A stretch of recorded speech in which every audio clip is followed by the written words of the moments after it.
Hey guys, welcome back to the channel. Today we're here to talk about an older film, a film that's almost 20 years old. It turns 20 next year. The original Spider-Man, directed by Sam Raimi. But before we get started, make sure you like this video and subscribe to the channel so we can keep growing as we get closer and closer to the release of Spider-Man No Way Home, which is why I'm doing all these Spider-Man reviews, so we know what ties in, where it's all fresh in my mind, so we're all good to go on the Spider-Man goodness. And man, oh man, did I forget how much I liked this movie. This film is freaking great.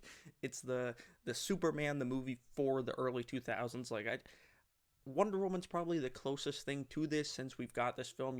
It's like even some of the shots kind of feel like they were kind of paying homage to the original Superman movie with Christopher Reeves. This film is so much fun, such a good time. A lot of people crap on the Green Goblin costume.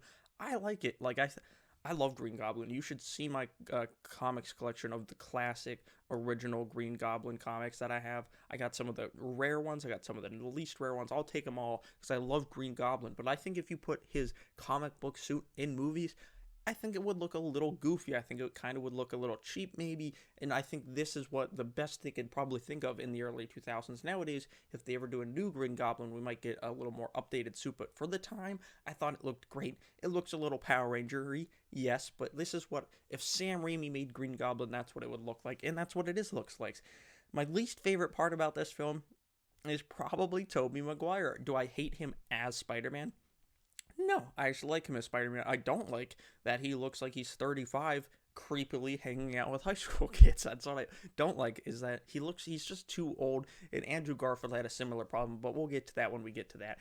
But Tobey Maguire was good as Spider-Man, but he just was too old. Maybe I don't even know what his age was back then. Maybe he wasn't too old, but he definitely looked too old. My favorite part of the film, though, is the dynamic between Peter, Harry, and Norman. I love that dynamic. Just some of their scenes together are the best scenes in the movie, whether it's at graduation, at the Thanksgiving dinner, when Norman starts to realize that Peter's Spider-Man. It's just so damn good, their chemistry together. And I know it's really bad to say nowadays. It's a little not cool to say, but I really like James Franco. Maybe some of his personal choices aren't the best, but I really like him. Anytime he pops up in something, so good. And this is the first film I'd ever seen him in when I was younger, so I really like him. I think his development throughout this trilogy is the best out of the entire trilogy. Like, better than Spider-Man's, better than Mary Jane's.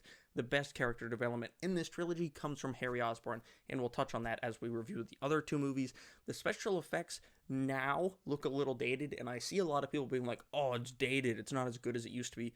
You can say that about any movie. Endgame in 30 years is going to be talked about that just like Spider-Man is now.